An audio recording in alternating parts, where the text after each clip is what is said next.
La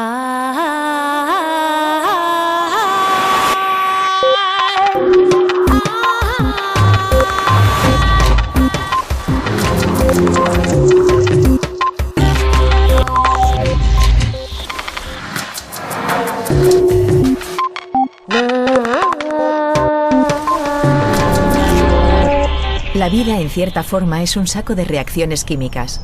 George Whitesides.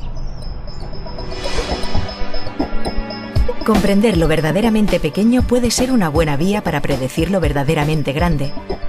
La química, como disciplina de lo pequeño, ha de ayudarnos a descifrar el misterio de la vida, pero también a descubrir nuevos materiales, a diseñar nuevas formas de obtener energía y a simplificar los tratamientos médicos. Investigadores como George Whitesides han sentado las bases para la próxima revolución que han de protagonizar la química y sus tecnologías. Eduardo Punset visitó a este premio Príncipe de Asturias en su laboratorio de Harvard, donde la curiosidad y el placer de la búsqueda son el combustible del equipo.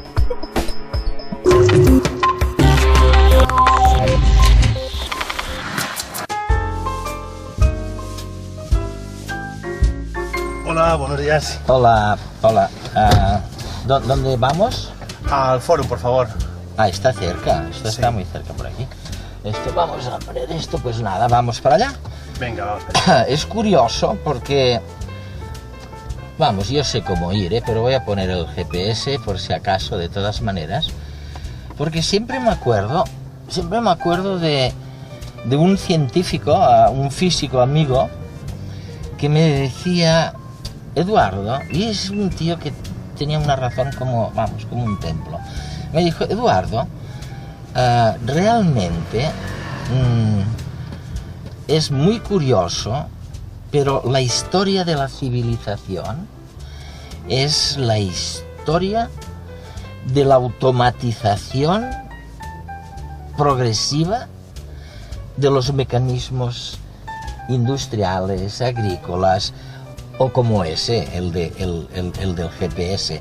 O sea que realmente la tecnología, yo no sé de dónde le viene a la gente esta cosa antitecnológica que creen que es antihumano.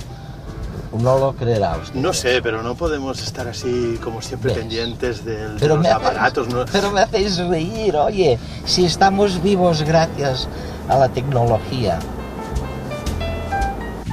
El mundo en el que vivimos no es igual que hace un siglo, ni medio, ni tan solo 5 años. El mundo avanza y surgen nuevos y complejos problemas que cada vez más requieren una aproximación desde diferentes disciplinas. El profesor de química George Whitesides y su grupo de investigación de la Universidad de Harvard son un buen ejemplo de cómo la ciencia actual tiende a borrar fronteras entre ámbitos. Ya no se trata de estudiar química, física o biología, sino una mezcla de las 3 disciplinas. La unidad de Whitesides está formada por químicos, biólogos, ingenieros, físicos, informáticos, que aplican las ciencias físicas a la biología y al estudio de materiales. Parten de cuestiones de ciencia básica e intentan entenderlas para luego averiguar cómo aplicarlas y construir prototipos.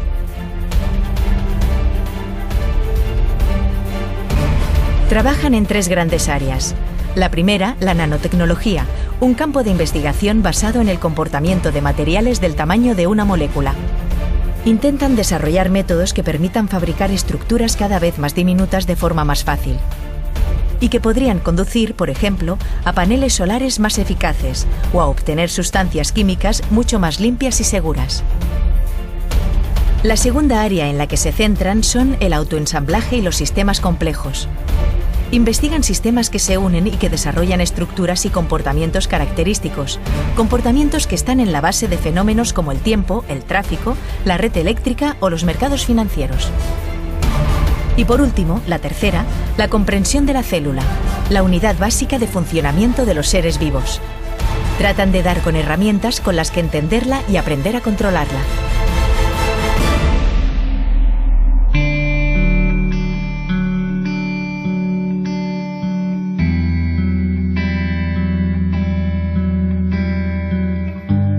Bueno, en la química de la vida este es un programa fascinante en el que les vamos a contar cantidad de cosas que en la escuela no se las descubrieron y se las debieron haber descubierto. La primera es por qué estamos camino de poder volver como las cianobacterias hace más de 2.000 millones de años, vivir del aire, es decir, vivir sin depredar a los demás. Hablaremos de la fotosíntesis y de la fotosíntesis sintética, que es lo que ellas inventaron, pero aplicado a la energía. Y luego veremos si de verdad vamos hacia un mundo en el que la electricidad llegará a nuestras casas sin cables.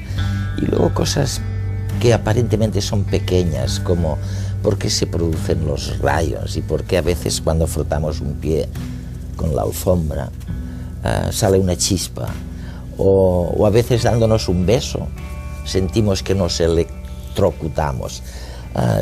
George, sabemos tantas cosas gracias a químicos como tú.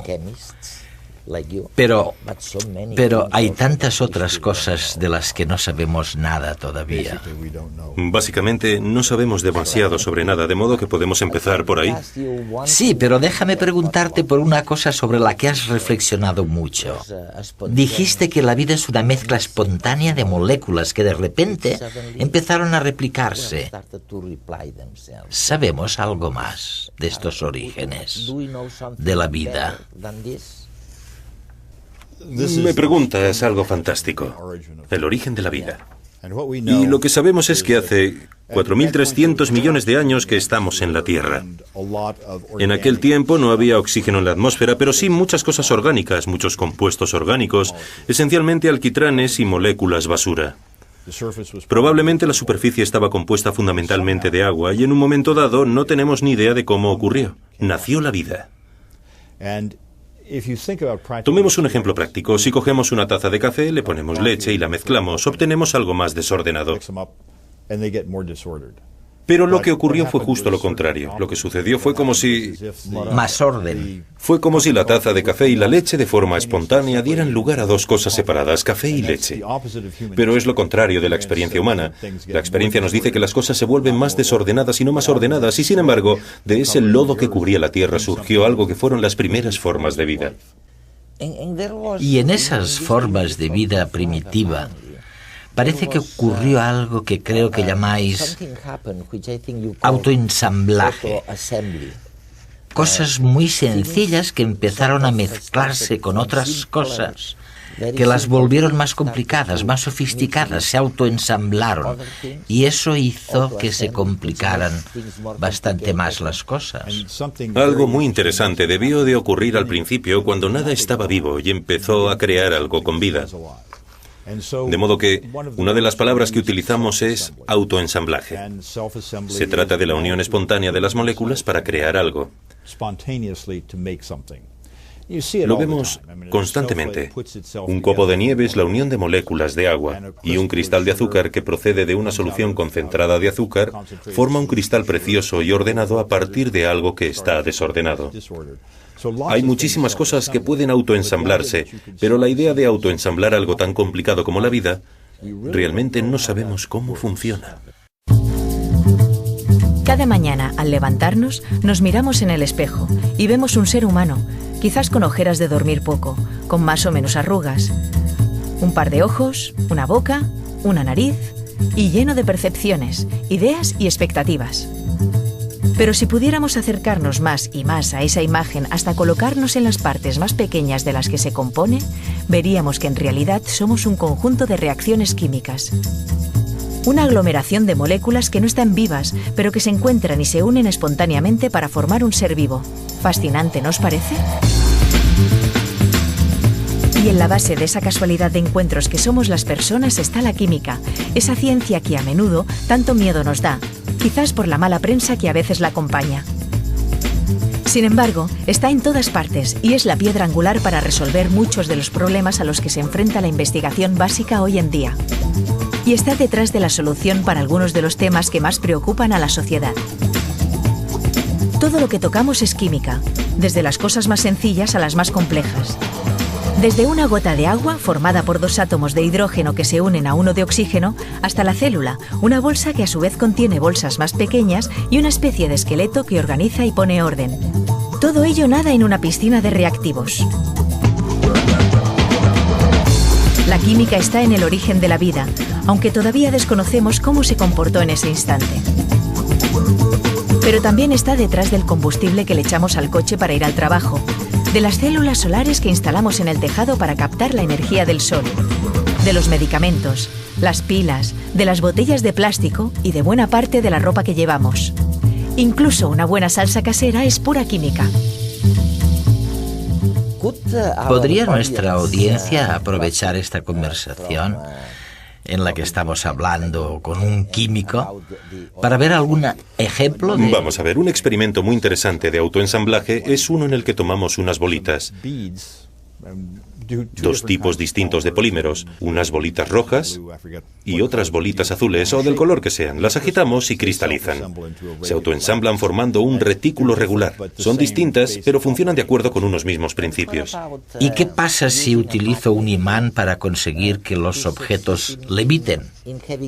¿Cuál es el principio subyacente a esta levitación? Bueno, imagínate que tienes una pelota, la tiras y se cae al suelo. La gravedad la empuja hacia abajo, pero si haces el experimento adecuado con un imán y sumerges la pelota en un fluido paramagnético, el fluido al acercarse al imán empujará la pelota hacia arriba. De modo que se genera una competición entre las fuerzas gravitacionales y las fuerzas magnéticas. Con un experimento apropiado se conseguiría un equilibrio que dependiera claramente del campo magnético. Es un clásico.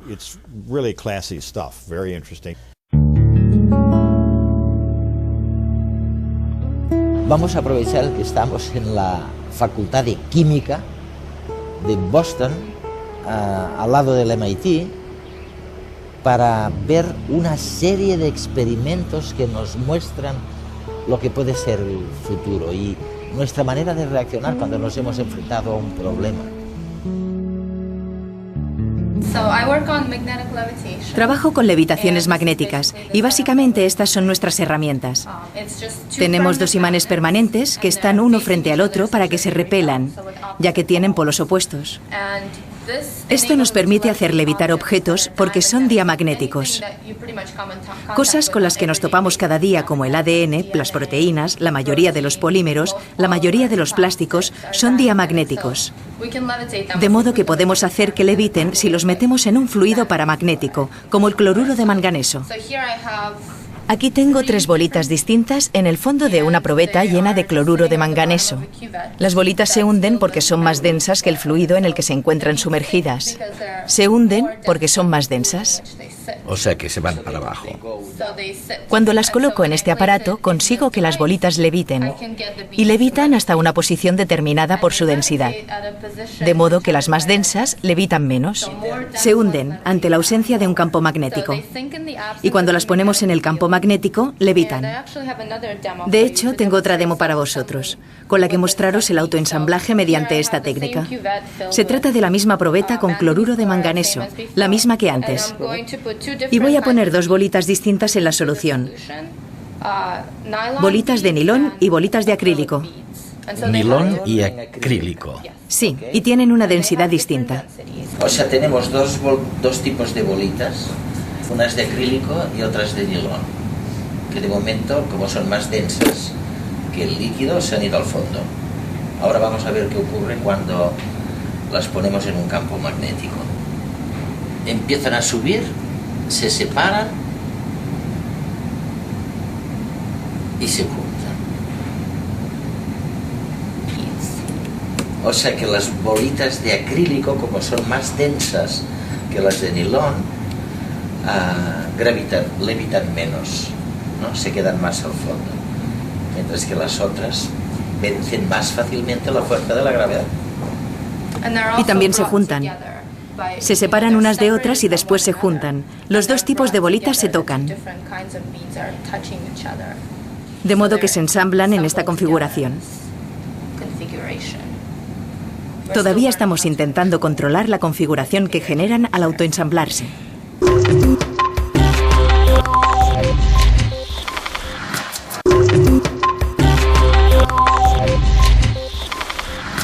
Hay algo que es fascinante y tú eres uno de los escasos científicos del mundo que siguen estudiando este fenómeno. Se trata de la fotosíntesis. Le has dado muchas vueltas a la posibilidad de utilizar la fotosíntesis aplicada al desarrollo energético. No somos expertos en este campo, pero lo que sí que sabemos es que las plantas absorben muchos fotones, mucha energía solar, y la convierten con el dióxido de carbono en más plantas. La idea de llevar a cabo una fotosíntesis en un contexto no natural, de fabricar una fotosíntesis sintética que genere hidrógeno o quizá gas natural, algo que supiéramos manipular, es una idea muy atractiva. Desde el punto de vista energético es posible, pero no sabemos qué química será necesaria para que funcione. Es otro problema más que debería resolverse en la actualidad. Ahora sabemos que la luz solar y el agua, en principio, deberían darnos hidrógeno y oxígeno.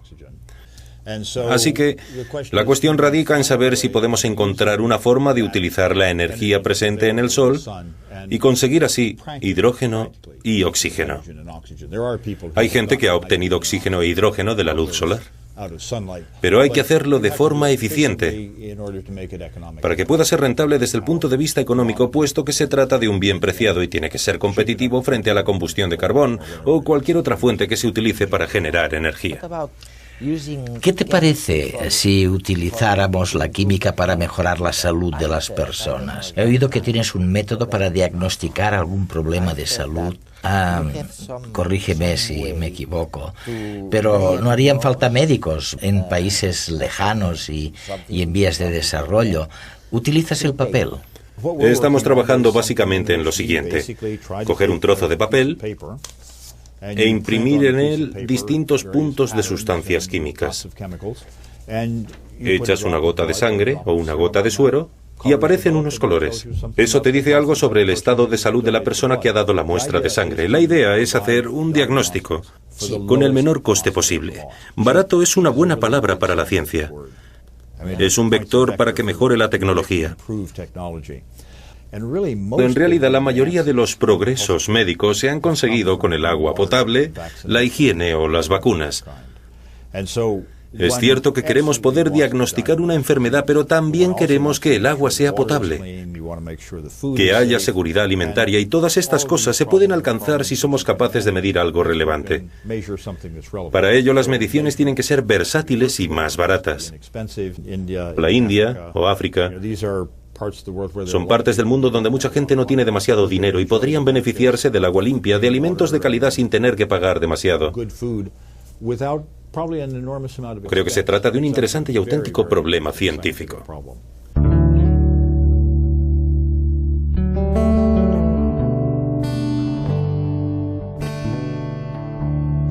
Bueno, ahora vamos a mirar un reinvento de utilizar papel para diagnosticar enfermedades. Y básicamente lo que se está pensando es en el tercer mundo, en los países en vías de desarrollo, porque es un sistema eminentemente barato. Hay pocas cosas más baratas que el papel para diagnosticar enfermedades. So please go ahead. Gracias. Esto es papel, uno de los sustratos más baratos, que no solo tiene la ventaja de ser económico, sino que además es poroso, universal. Lo podemos encontrar en cualquier sitio, en cualquier país. Por eso estamos intentando desarrollar el papel como plataforma para los ensayos, para diagnósticos sencillos, de modo que podamos transportar un pliego de papeles con sustancias químicas y reactivas a zonas remotas. Así se podrán tomar muestras de orina, saliva, plasma. ¿Sangre también? También sangre, sí. Y después se desarrolla una reacción específica. Lo que acabamos de descubrir es que existe una impresora comercial que puede imprimir un documento sobre papel con una tinta especial, capaz de retener el líquido. Así que se puede ver la impresión. La disposición del dibujo que queremos en el papel. Introducimos la tinta en el papel, de modo que creamos una barrera a ambos lados.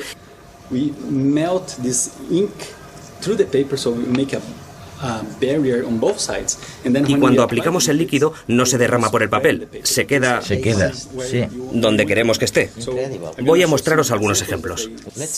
Si quisiera hacer un diagnóstico, tendríamos estos diseños a los que les aplicamos una muestra en el medio, en la zona del medio, y de ahí se distribuye a todas las celdas, y tenemos, por ejemplo, 8 ensayos. Así que se puede desarrollar un análisis estadístico para ver si todos dan el mismo resultado.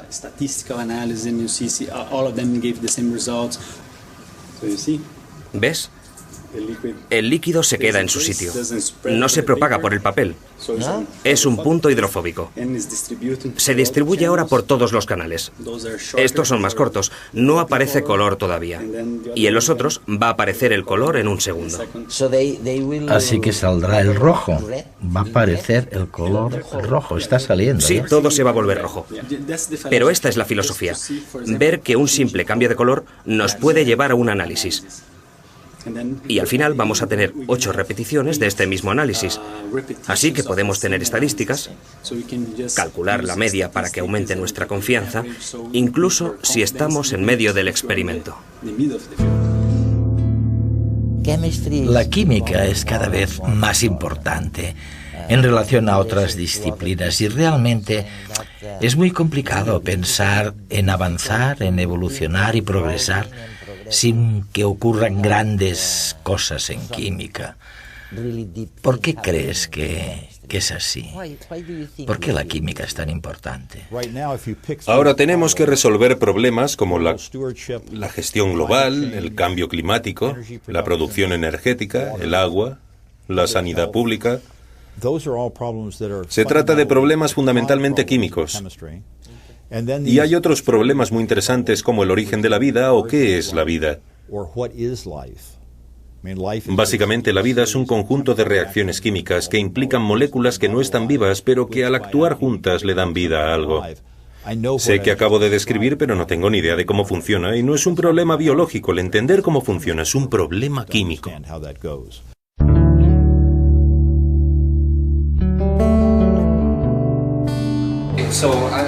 Voy a hacer una demostración muy sencilla de uno de los resultados de este experimento, que tiene que ver con la extinción de llamas. Estamos intentando encontrar métodos alternativos de extinción de llamas. El enfoque que utilizamos incluye campos eléctricos. Tenemos un electrodo en el aire que alcanza una cierta tensión. Enseguida os enseñaré cómo sucede. La llama se va a ver afectada y se va a apagar con el campo eléctrico. O sea que es una manera de apagar incendios utilizando campos eléctricos. Y ahora es lo que vamos a ver. Ahora voy a incrementar el voltaje y podréis ver cómo la llama, de forma paulatina, se reduce debido al campo eléctrico. Fantástico. Y finalmente debería apagarse.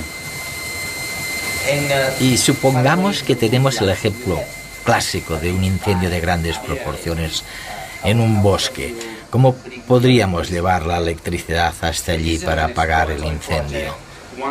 Esto es un proyecto exploratorio. Una de las formas que tenemos de generar un campo eléctrico en el exterior es utilizando ondas electromagnéticas. Ahora estamos pensando en utilizar radiofrecuencias porque son seguras para el ser humano.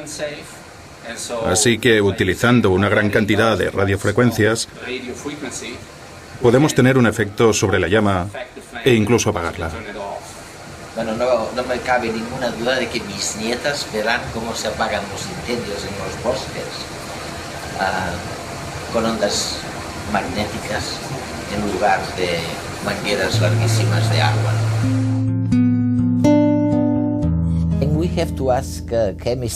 Y le tenemos que pedir respuestas a la química también para cosas que ocurren cada día, pero no sabemos por qué.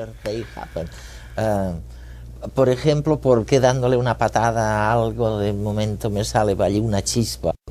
Quiero decir, para esas cosas sencillas, cosas cotidianas, la gente no sabe lo que le pasa. Cada vez que alguien dice cotidiano, se me agudiza el oído, porque todo lo que consideramos cotidiano, si lo miramos más de cerca, no tenemos ni idea de lo que es.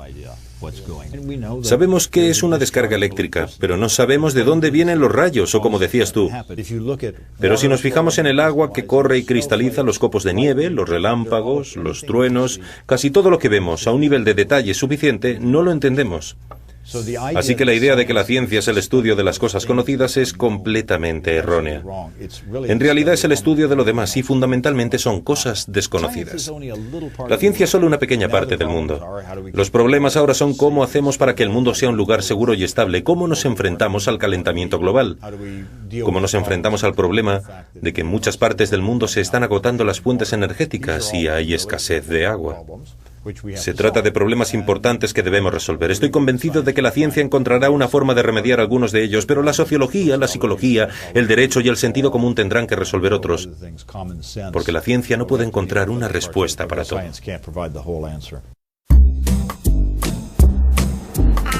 Yo creo que los próximos 1000 años se van a caracterizar en que por fin sabremos vivir lo que llamamos estos seres depredadores, que somos nosotros. Ostras, cuidado, no me he dado cuenta. Sabremos vivir utilizando la energía del sol. Dejaremos de ser depredadores. No hará falta que nos comamos las plantas que saben vivir del sol. Lo sabremos hacer nosotros. Bueno, de eso hablan ahora, de la fotosíntesis. Es decir, la fotosíntesis, pero los seres humanos. Sí, los humanos. Ya hemos descubierto un caracol, una babosa marina preciosa, que es mitad animal, mitad planta. O sea, ha copiado de un alga el secreto para poder vivir de la energía del sol. Ella sola, oye, como una planta, pero es un caracol.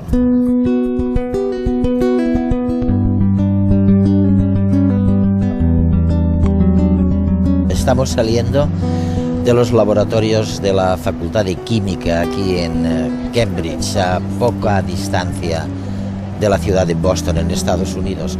Y bueno, es muy curioso, pero de esta visita saco dos conclusiones y no es la primera vez, en cierto modo opuestas. Por un lado, hemos visto las avenidas del futuro, cómo se apagarán los incendios recurriendo a campos eléctricos en lugar de bomberos. Bien, hemos visto también diagnósticos basados en la utilización del papel y de los colores, lo que supone un avance increíble para los países en vías de desarrollo, países pobres que ahora tienen que recurrir a sistemas muy caros para diagnosticar sus enfermedades.